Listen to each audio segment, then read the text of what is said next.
Welcome to a new video in my home automation series, and this time I managed to get an Aqara PF2 presence sensor. So based on the comments and references, I think we can probably say that a PF2 is an undisputed champion of presence sensors, which is available in the market. And I have only reviewed one other device, the Link & Link eMotion Pro and Max, which seem to have similar specs or features as this device, but then I think this device really compares the features of those two, which are both of them made for specific scenarios, but this one can really do both of them at the same time.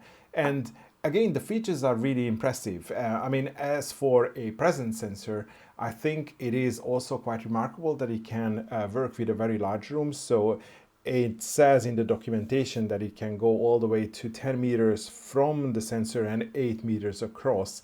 I don't have such a big room, so I could test in my living room, which is my largest room, and I can see from the graphics that it only goes halfway. So my living room is about 6 meters across, and on the diagram if I stand all the way back, I'm sort of like halfway on the diagram. So yeah, it can really do 10 meters. So 10 meters by 8, it's a really large area to cover, and it can detect a person, actually multiple persons, in a 2D space, so it can tell how far you are away from the sensor and what direction. So it covers the entire space of the room that you are monitoring, and you can also create various zones. And nowadays that's not really that special, because in most of these type of sensors we can create zones, which is basically just a bracket within the distance and the angle measurements.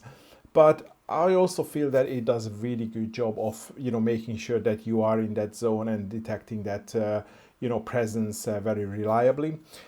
But it also can do a lot of other things. So it can create a separate event if you are approaching the sensor or leaving the sensor, if you are entering that zone or you are leaving from that zone. You can also configure it so it measures if you are approaching the sensor from the left to the right, or you're coming into the room from the left to the right, which again could be very useful. There are features to count visits, count how many times a person has been in an area or in a zone. It also has some other features which I haven't tested, like sleep tracking and also fall detection. So I was mainly focusing on the presence sensors and the zone detection. So in paper, everything looks very, very positive, and it definitely works. My only sort of like caveat is that, well, this is an Aqara product, so somewhat it is limited to the Aqara ecosystem. I don't have any devices in Aqara at the moment, so I was able to test the device, but I wasn't able to set up any meaningful automation because I don't have plugs like Aqara plugs or Aqara switches in order to control lights. I was able to set up an integration with Google Home, so the zones that I have configured in the Aqara app, I could import it over to Google Home, and those zones appeared. So I can create an automation in Google Home saying that if somebody is in that zone, then it should turn on the light, or if somebody is in the room altogether, then the light should come on, or if there is no occupancy in the room, then the light should go off. But again, then I wouldn't have all the additional features of entering from the left or right, approaching, leaving, entering the zone, leaving the zone. So the functionality was somewhat limited when it comes to like a third-party ecosystem. I also tried to set it up with Home Assistant, and for Home Assistant it is using a scene sync and a signal sync technology, which means that the sensor is sending a data to an Aqara hub, and you can link that Aqara hub to a third-party system, for example to Home Assistant, using Matter. And since I don't have the device, I couldn't test that functionality, but I'm just going to leave a video here where I go through the menu so it shows you, how that is supposed to work. I mean, it takes a little bit of time to set it up, but then, it should be working fine. And not to mention that you can see that it says works with Apple Home, and there is like a Matter logo on the other side, which again works fine. If I add this device to my Apple Home, then it appears as a single presence detector. So basically it can detect the room itself, not the zone and not any other feature, which is again, it's fine, but there are a lot of other sensors, definitely cheaper sensors, which can do that. And again, I would be losing all the extra functionality, which makes the PF2 really great. And the reason I wanted to mention all of these up front, because I think you need to plan around these ecosystems login in time. Just really understand what you want to get out of this sensor and whether that functionality is going to be available in the ecosystem of your choice. And for example, if you want to use it in the Home Assistant and you need the signal sync functionality, then it's not enough just to buy the PF2, but you also have to purchase the Aqara Hub as well. So the rest of the video is going to be about how I explore this sensor. As I said, I'm going to use the Aqara app. I'm going to explore the features, understand how they work, not to necessarily set up, actual live demonstrations, because as I said, I don't have the other devices. And I'm also going to show you how the Google Home integration worked, because those are the only things that I could test out. As I said, I tried the Home Assistant integration as well, but since I don't have the Aqara Hub, I couldn't get that Matter Sync working. But even with these limited ecosystem capabilities, I was really amazed with all the functionality and the richness of features that this single device can offer. So a couple of things before I start, or a couple of things to start with. So this is obviously my first Aqara sensor, so I had to download the app and add the device to this app.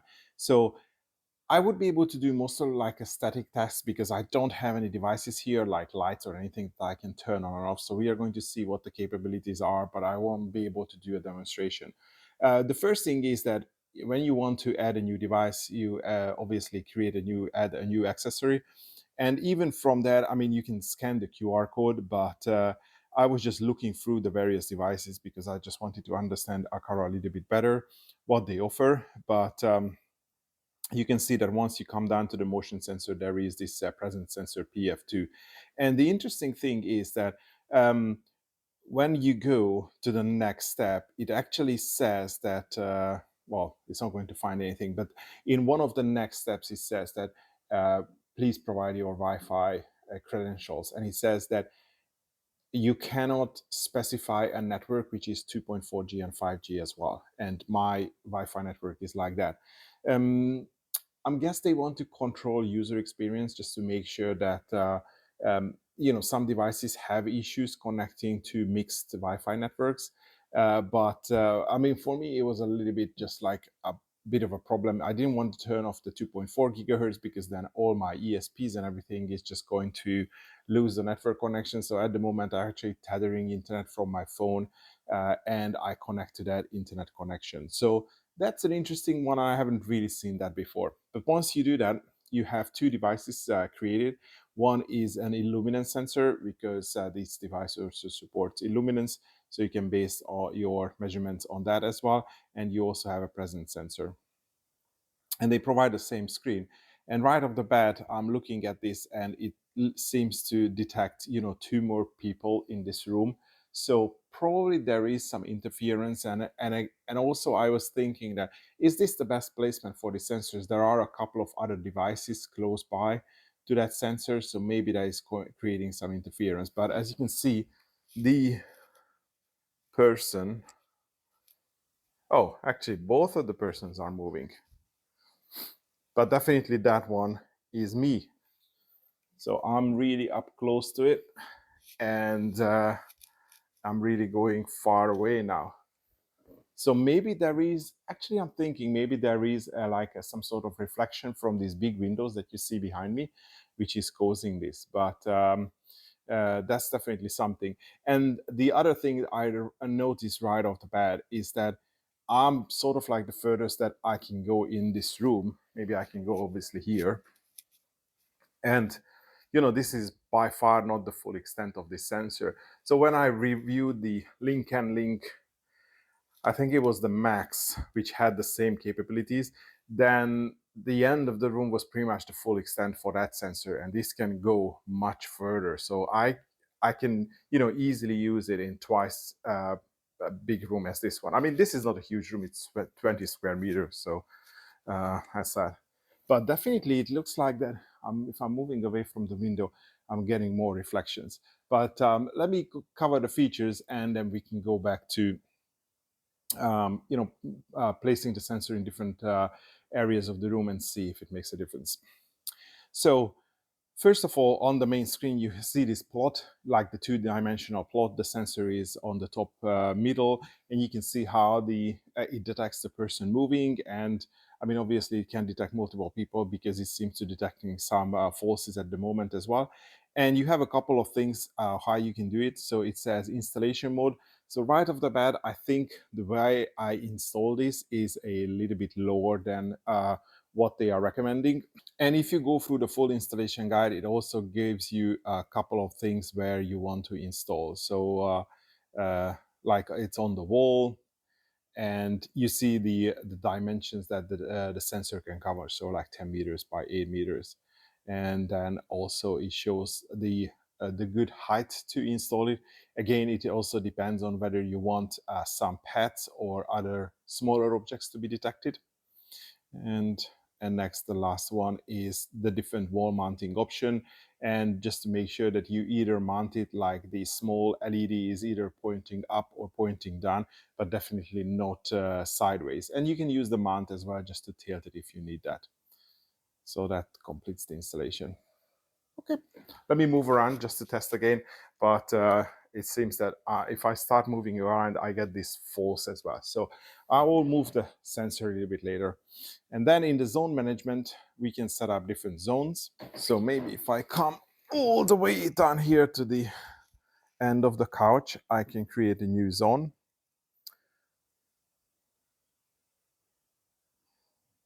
So that is going to be one zone. And I can change the color of it.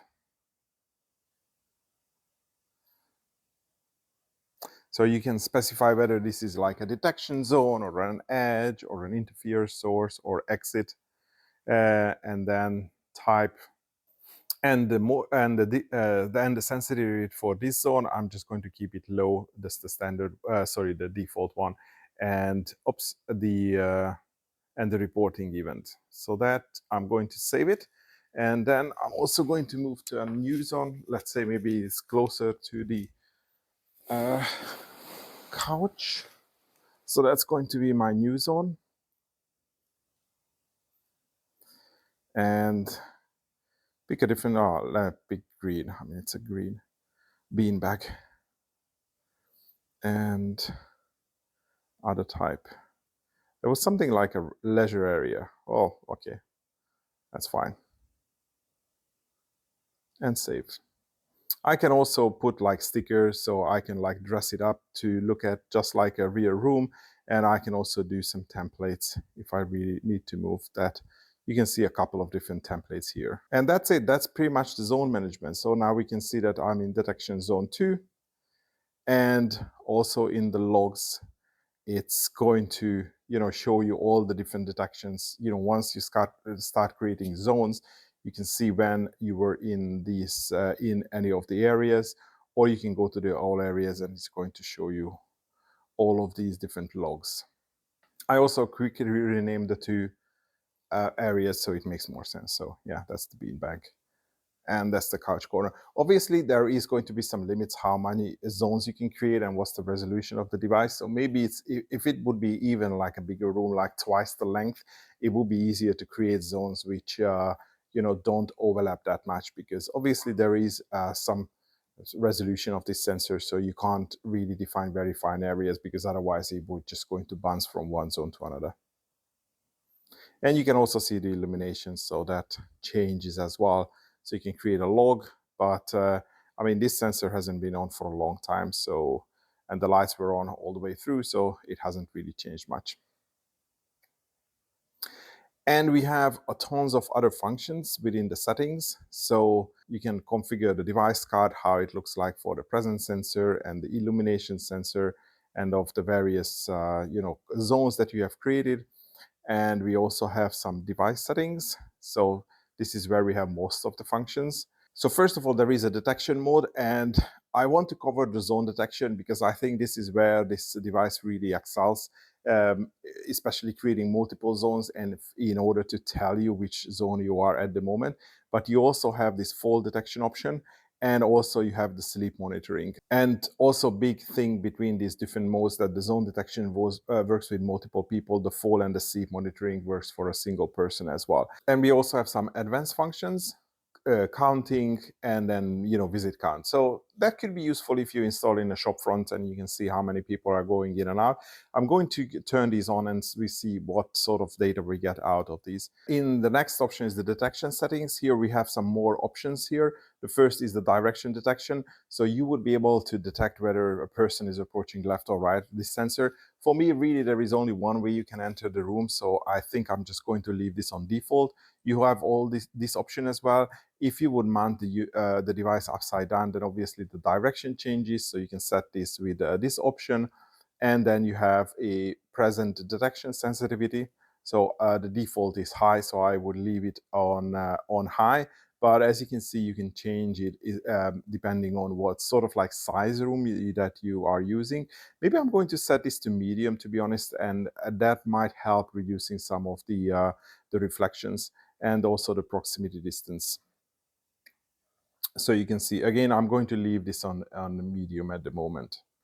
But really, it's up to the different size of room. You want to tweak these settings just to work best for those specific rooms. You have a couple of options for the different views, but again, that's here how you can look at in the app. And I guess once you do the training and setting the zones, then you're not really going to use the app for that much. The one change that I did just a couple of minutes ago is I enabled the AI learning. So back in the options and then device settings, in AI learning. So I enable this AI learning and it asked me to leave the room, make sure that the room is unoccupied. And then it would just basically learning the dimensions of the room. And I guess maybe some, reflections and interference. And then, so it took about half a second. But now, as you can see, if I'm back, it's no longer showing all the reflections. So maybe that's also a good way just to enable the AI learning to include, so maybe to help with reducing the reflection, because as you can see, it's only me in the room. So it's definitely working fine. I'm really surprised the resolution of this device, and then it can really go like 10 meters. So, my room is even really small for this device to work completely. And, I should be able to set up this location as well, like the end of the couch. Because even in this small couch, I can easily create like 2 zones and make sure that I'm detected in those zones fairly reliably. And previously we enabled some of the other options as well. So you can see that down in the screen we have a few more different stuff. So for example, we have accounting. So we enabled accounting in the options. So now there was one person in the couch. So that's good. Yeah, I'm sitting in the corner now. And now we have presence because I entered into the zone, and we have visits as well. Because when I enabled the option, I was in the room and I left and I came back. So now we have two visits, and the luminance is the same. So yeah, it seems to be working fine. I mean, definitely it would be interesting to test this with multiple people. So let me just see if I leave. Oh, we do have some shadows from here and now. Okay, so I left the room. It will probably take some time for the sensor to notice that I'm gone. And it already says 0 persons and it says absence. So it didn't take a lot of time for the device to say that there is no one in the room, which is, it's fairly good. So if you want to control light based on that, the response is, fairly quick. So it is very confident to say that there is no one in the room. So if I go back, yep, I appeared. So there's one person, presence, there is presence. And I think shortly, probably the visits is going to go up as well. Yeah, visits is now 3. And I think, yeah, so it hasn't updated in all the zones yet. But I can see one person. And then, yeah, now there is one person on the beanbag as well. Because previously it was 0. So it works, it's fine. Okay, there is an interference source, it says, for that other button. So wonder if I stand up and I go back to the corner, does this interference? I mean, this interference source seems to be directly opposite to the sensor, so I'm wondering if it's really the window. But to be honest, it's not making too much difference, so that's pretty good. But the actual feature that I also want to test is what happens when I start to set up automations. So I want to create a new automation, and then let's see what triggers we can specify. And then, so the trigger in this case, we want to create on accessory. So because we want to use the functions of this sensor. So the simple thing is you can set the presence. So if any person is detected within the area, this is going to trigger. So that's obviously you can get the lights on. Absence, I think this is also a good one because it just says that, okay, there is no one in the room at all, so we can turn off all the lights. And then we can also set it for with a little bit of timer. So for example, for the absence, you could see how quickly it reports absence, but maybe you can set it absence for the time, and then you can set it for like 2 or 3 minutes and only turn off the lights. And it's good that the sensor itself provides this information, so you don't have to use a complicated automation to add also some sort of delay.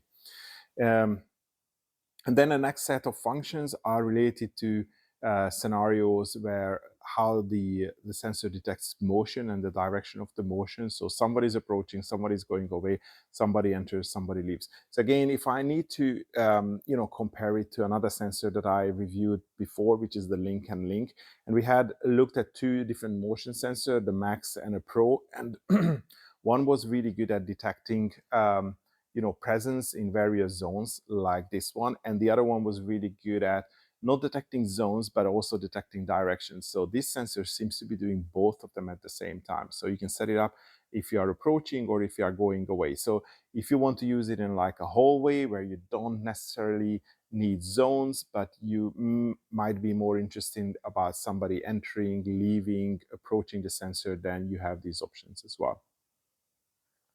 And if you remember in the settings, we had the settings for directions. So you even have this granularity of somebody enters from the left, from the right, or leaves to the right or to the left.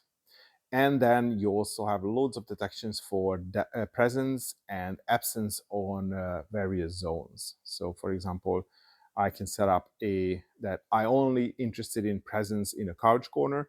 So if this detects presence here, then I can turn on a light which is sort of like here, and I can turn on different light if I detect the presence on the beanbag.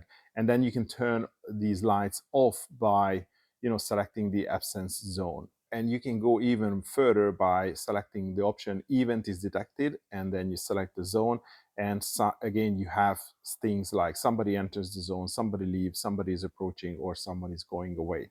You can start with, for example, these granular options. And if you think that the device is not detecting your motion very reliably, then I would suggest that maybe you can go back to a simpler scenarios where it just says like absence or presence, because obviously that's less data for the sensor to process. So the information it's going to give you is probably going to be more reliable. So if you want to turn on the lights by somebody enters in a zone or somebody's approaching or going away, if it's not working 100% of the time, then I would probably use something simpler like the absence or just a simple presence for the zone.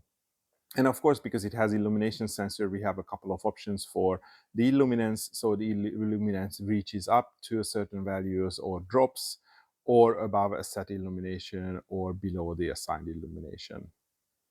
And yeah, you have a couple of different options here. And the same for the other. I do like these presets that they have also specified here. So what is a normal illumination for a bathroom or a living room, or candlelight or indoor dusk? That's actually a nice touch. Okay, and as I said, I can't control a lot of devices here because this is my only and the first device in Aqara. But if you go to profile and then connect ecosystems, you obviously can connect to other services. So for example, Home Assistant, Amazon Alexa, and also Google Home. So I do have Google Home, and if I do go to here, device connectivity, it shows me how I can do this. I mean, these screenshots are, fairly old, but if you go to the Google Home app, which I've done already, and you click on plus, and then you click up link app or service, and then works with Google, and then you search, you find this Aqara Home, and then you can link your Aqara Home account. And I did that, and during the linking, it actually asked me what devices I want to link over to my Google Home account. So you can see that I have the Aqara presence sensor here in general, and I also have the two zones that I created as presence sensors. And I'm sitting in the beanbag, and it says that, well, there is motion detection in the beanbag, and there is like general motion detection in the room as well, but not in the couch corner because I'm not there. So you can also use these now to set up some automation. So plus and automation and the starter, and the starter is a device. And now I can go into these options as well. So if I do living room, I have, for example, the beanbag. So, and then have the option to detect motion. But as you can see, it only has the option to detect motion. It doesn't have all the additional features that you see in the Aqara app. But I think that's still good, because then you can, manage the stuff in the Google Home. And if you don't need all the special features like entering, leaving, coming towards, or leaving, or let's say approaching or leaving, then well, you don't need these functions. You have the simple presence, whether presence is detected in the zone or in the room, or there is no presence detected.